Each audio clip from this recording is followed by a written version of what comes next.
Well, good morning. Hello again. Welcome back. Today we're going to be taking a look at this very clean JCM 900 that a customer of mine owns.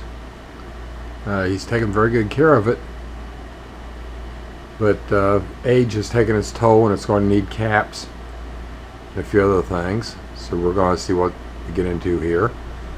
Since you guys seem to like my 900 video so well, and it has generated so many questions, we may get a little deeper into this. We're going to see what happens here.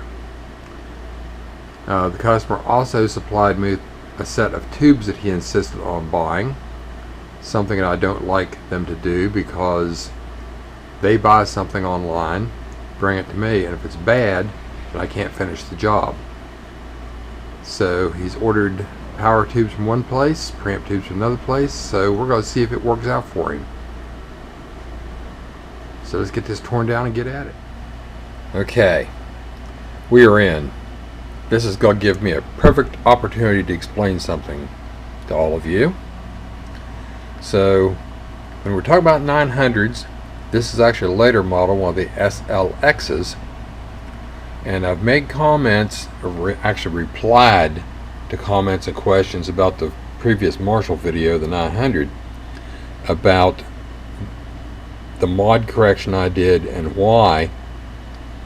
And you got to be very careful because, well, first of all, they're not meant to be how-to videos. I want to point out very quickly here that if you have to ask questions about how to do this, you probably don't really have the ability to do it, and you probably should find someone else that can, because you can get killed in here or you can at least mess up your amp. So the point I'm making is the different models of these 900s have different boards in them. This one, like I say, is actually the SLX issue. So it actually has the same design problem, with the grid feed resistors being in series as the other amp did, but the board's different, so our part layouts here are quite different. Actually, what we have here is we have the same resistor numbers, but entirely different resistors. These two are grid feed resistors, these two are bias feed resistors, and then these two feed down through this orange and green wires. Tucked way down in here, hidden, you'll see the other grid resistors. There's the one there, there's the other one over here. The problem is they're in series. They're not supposed to be. These should have never been up here to start with. The reason you have a grid resistor like this to start with is to stabilize the output tube and stop oscillations. So you don't want it on the other side of these leads. They're supposed to be right on the tube sockets. So during all this, we're going to move these two resistors. In this amplifier, it's 24 and 25. We're going to move them over on the tube sockets where they're supposed to be. That's going to eliminate that problem. Also, in this amplifier, I saw something else different too. There's only 200 and some volts on this 250 volt capacitor for the bias, which I'm still going to change it. I've seen a lot of these blown up and take out a set of tubes. So this is going to take us a while. We've got a lot to do here. We've got to change the electrolytic capacitors, which the capacitor kits, this guy actually wanted to buy his own capacitor kit and told him not to do it because the kits didn't contain all the capacitors you actually needed. So there's actually power supply capacitors and so on up here for your preamp, and they're just as important as the others, especially since this is all the filtering for your solid state stuff in the front end. And well, you know what, all your front end is solid state. There's two tubes, one of them's for your tone stack driver, I think the other may actually be in the effects loop, I'm not sure, and then a phase inverter, but we'll talk about that later. But like I say, if you consider this and you're watching the old video, That was for like the 50B board, and this is the SLX board. So be very careful. Okay, that said, I'm moving on. Okay, let's get you caught up here briefly. What the story is, we've got a slight design problem here. If you're new to the party, you may actually want to go back and check my old 900 video. It's a very early video, so it really wasn't that good, but a lot of people have watched it.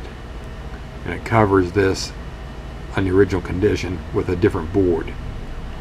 So now, that being said, let's get on with this. The problem with the design problem is our grid resistors. Your grid feed resistor should connect directly to your grid. Your bias and your signal rides on that to the grid for the output tubes. The problem is we've got a resistor here, it's 1500 ohms, and it goes directly to this tube, and the one down here goes to this tube. Then what they have done is they've connected another 1500 in series with this to these two tubes. That means you've got 3000 ohms between here and here for these two tubes, and 1500 between here and here for these tubes. So these two are getting driven a little bit harder, and the bias voltage is a little bit different.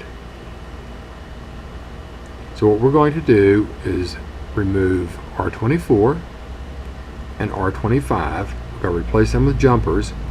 We're going to move those resistors or replace those resistors on the tube sockets over here in their proper places. And I'm probably going to also add 1 ohm resistors on the cathodes of all the output tubes so I can monitor the current while the amp's operating. So, okay, let's get to work. At this point, we've removed the 2 resistors here and added the jumpers and replaced our bias capacitor over here with the 630 volt. Now with the preamp board removed, you can see this clear here at the tube sockets. You can see where this 1.5K resistor right here is soldered to pin 5 from pin 6, which is no connection in a tube. So what we're going to do is move these leads to pin 6 with resistor between 6 and 5 on this socket and this socket. Well, I think we're done. We've got a little over 2 hours in this amp so far. I had to clean these pots and the jacks too. We replaced all the electrolytic capacitors in the amplifier. We've got 2 F&T power supply caps over here. Oh, that brings up something. Not only did we have the little problem we had to correct here, but when the amp was built, Marshall did not hook up one section on the main power supply filter. It's supposed to be 2 50 microfarad filter sections in parallel to give you 100 microfarads. It's only running 50. So the one side was never hooked up from day one. Okay? Getting back to this, we say we've done all of our electrolytics. We've replaced the tubes. You can see all of our little resistors hiding down here now where they're supposed to be. So I've redressed the leads there a little bit. His output tubes weren't matched as well as I would have liked, but he bought them. I made it work for him. It's within legal limits, but I'd like to see him a little closer. One of his preamp tubes was a little bit microphonic, so I moved it to a less noticeable responsive area. So it is actually okay in the position I put it in. Actually, one stage is just a cathode follower with the tone drive, so that's okay. But we're all good. We're getting ready to buckle this thing back up. I've already play tested it. Gonna put it back together, check it all out again, and call it done. And there we have it. A 900 SLX, recapped, retubed, circuit corrections, some safety stuff. Here's a little pile of debris.